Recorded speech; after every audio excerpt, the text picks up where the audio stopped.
Hello, Keith Rucker, VintageMachinery.org. Well guys, my sickness continues. I have a serious case of iron deficiency and I keep treating it with finding more old iron to bring into my shop. So I think we're going to have to rename my shop here to Keith's Home for Wayward, Neglected, and Abused Machines. Anyway, this followed me home the other day. A friend of mine, who's a viewer, lives up in Middle Georgia. We were chatting on the phone the other day, and I said, I wouldn't mind finding a Monarch 10EE. He says, well, I happen to know a friend of mine who has a machine shop. He had a 10EE, and it quit working, so he just kind of set it outside the shop in the rain. It's been sitting outside for a couple of years, but if you really want one, I imagine he'd give you a really good deal on it. Well, guys, he gave me a really good deal, and here it is. This is definitely a neglected machine. I don't know that it's been abused other than being neglected outdoors. The ways, I haven't done any kind of measuring or anything on this, but it looks like it's in decent shape other than the fact that it's been sitting outside for 2 years. So it has a good bit of rust. Things are a little bit stiff, but you know what? It moves. And I think that with a little cleaning up on this thing, maybe we can get lucky and get her back into shape. So I'll do a little run around here while I'm talking to kind of show you some up close views of this thing. And it's definitely going to be a project. And I've kind of got an idea. I've actually had an idea in my mind what I want to do. So for those that are not familiar with the Monarch 10EE, it's a small lathe. They call it a 10-inch lathe. I think it'll actually swing like 12 inches. Can't remember exactly, but it's got a fairly short bed on it. But man, you talk about a well-built machine that when this machine was new, when it came out of the factory, there really is not, well, I won't say there's not a better machine, but it's definitely in that top tier of machines as far as quality. This machine is steady as rock, weighs about 3,500 pounds. It's on a really firm foundation, and they are capable of producing extremely good work. Now, obviously, this one's been sitting outdoors for a while, and it's going to need to be gone through. This is an older unit. It was made in 10 of 1942, according to the tag. So it would have been a World War II era machine. The person who had it before me, he ran a machine shop. He was using this machine on a daily basis. And one day it just quit working. Now this is the older unit. It has the motor generator set in it. So basically it has a motor that powers a generator, which then generates direct current, and then that runs a direct current motor, and that's how they got the variable speed, was through varying the direct current. I imagine something went wrong with the electronics on it, and he just couldn't find anybody that could fix it.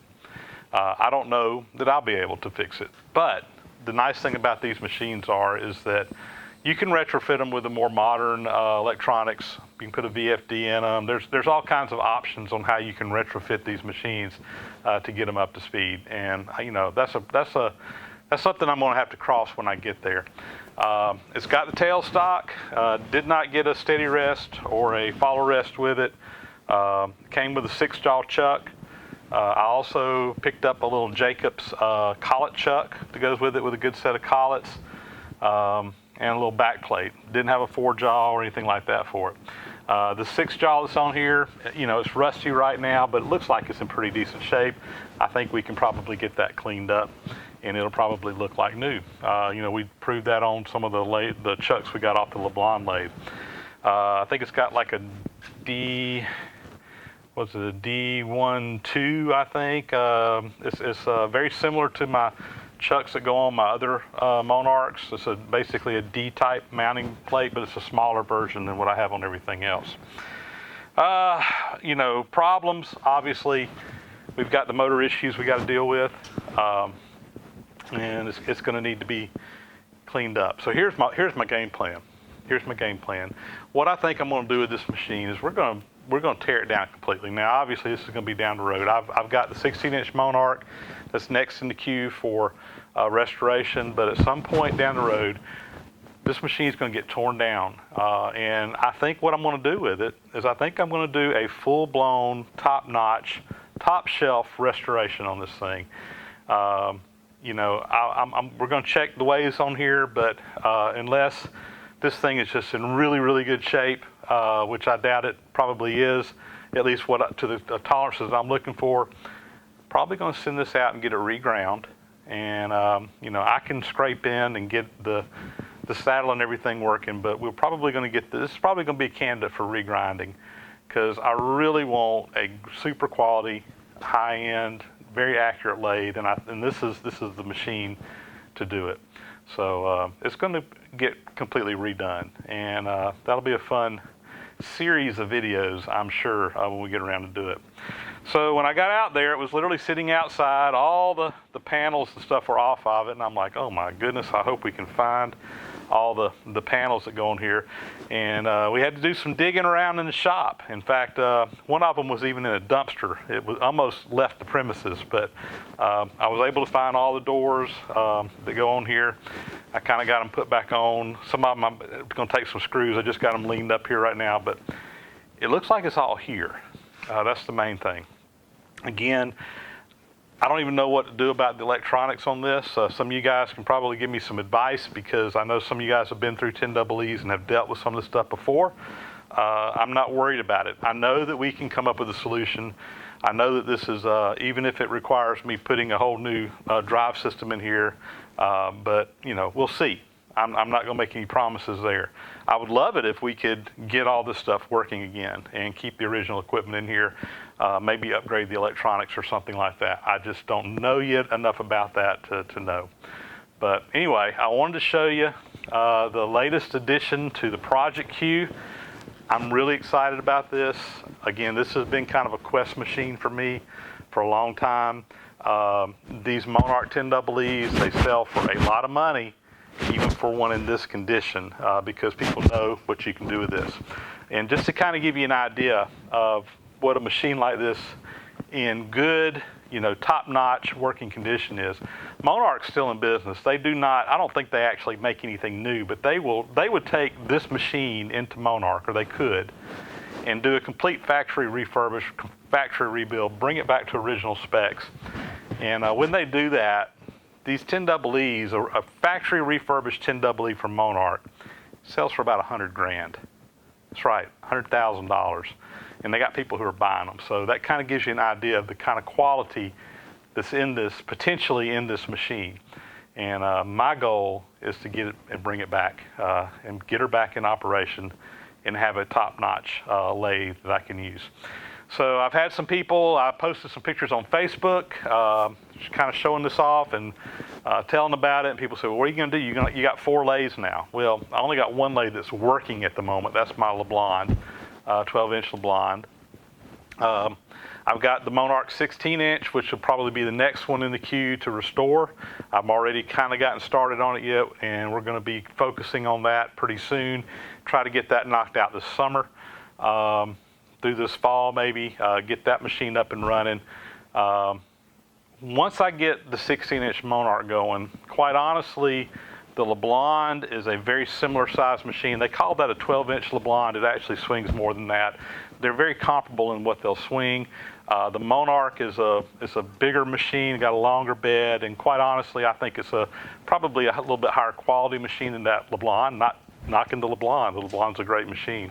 But once I get that 16-inch Monarch going, I'm seriously thinking about letting the LeBlond leave the shop and putting this smaller lathe in here. And that would give me a little bit more range that I can work with, so that we can have a small lathe to go to for doing small work. The 16-inch LeBlond will probably be my go-to machine for most things that happens. Actually, most things you can do on this machine. But between those two, that'd probably be my main 2 machines. And of course, I got the big 21-inch Monarch, which one of these days I'll hopefully get that going as well. That'll give me some really large capacity opportunities as well. So between those 3 Monarchs, between the 10EE, between the 16-inch and the 21-inch, I will have a good set of lathes. And like I said, I'm hadn't made my mind up yet, but the blonde will probably leave the shop. And I think part of it will depend on, once I get the Monarch going and I can really evaluate how good it is, I can make a decision what I want to do there. But anyway, rambling by me, rambling on here, just wanted to kind of show you this. This is down the road. I don't know when I'll get to it, but I really, really want to get this machine going. So probably this might creep into the queue after I do the 16-inch LeBlanc. I may jump on this because this is really something I'd like to get going. But that's not all. We picked up this Monarch. Picked up a few other things there as well. So let me do a quick couple other shots here and kind of show you what else came along with this. So additionally, we had some extra parts that came with it. So there's, again, I mentioned it before, this is a little Jacobs rubber collet chuck. These are actually pretty handy. I've never had one, but these are nice because you can really do a lot of range. These collets will move over a large distance, so you don't have to have as many collets to really fill them in. Now, we got some rust on that, but I think we can clean it up. There's the mount that goes on it. Had an extra back plate for another lathe that I'm sure I'll probably need to find a forge off, so we may put that to use. He also had part of a 5C collet closer that went with it. I don't think I've got it all here, but got part of it. This is Royal Products on there. There was a hand wheel. I'm not sure if that came off that lathe or not. I think that's part of off of this collet closer. Not exactly sure what's going on there, but anyway, some spare parts here that he had. That was thrown into the deal. But wait, that's not all. In addition to the Monarch, same guy had, count them, 2 identical Kalamazoo bandsaws. I don't have a bandsaw for my shop yet. I now have 2. They both need work, obviously. I don't think either one of them is plug and play, but all the parts are here. I think this one here is not going to take much at all, and we can have it running, and we can probably swipe a few parts off of one or the other and get these things going. I know it needs the little hydraulic piece in here, whatever it is, the little shock absorber that lets it down real slow that you can adjust. That's missing on both of them. This one is missing the little adjustment screw, but you got one here with the handle on this one. Hand wheel's busted off of this one, but we got a good hand wheel over here. So anyway, really nice looking old vintage bandsaws, and like I said, all the parts are here. I can definitely get one good and operational. I can probably get both of them operational, and if so, we may let one of these go. If somebody's interested in one of these, let me know. We might work something out. Obviously, I'm going to make sure I get one going good, but we can probably do something. This one's got the motor. The little plate was broken on it. It can be welded back together and fixed, but I got the motor over another pile. But again, everything's here, I believe. For the most part, it's here. So let's see, this one doesn't have the adjusting arms, so that might be a problem. But we can, like I said, between the two, I know I can make one work. And if worst case, I have a parts machine left over. But this is kind of exciting. This was thrown into the deal. So anyway, a couple of Kalamazoo bandsaws. And to make the deal even better, unrelated to the machines, the guy that we went there, he runs a machine shop, and I think he had recently bought a big lot of just junk or whatever, not really junk, from someplace or another, but he had a box full of indicators. He's like, I won't need all those indicators. So I started digging through there and I pulled 2 out. So the first one here, this is a Federal in the box, nice little test indicator, accurate down to 1/10,000th of an inch. It's a little bit on the sticky side, but I think we can, I can definitely send that out to my buddy Mark Rotowski at MR Tool Repair, and he can get it cleaned up and working brand new. In this Brown and Sharp box, I'm really excited about this. Let me zoom in a little bit closer on that one.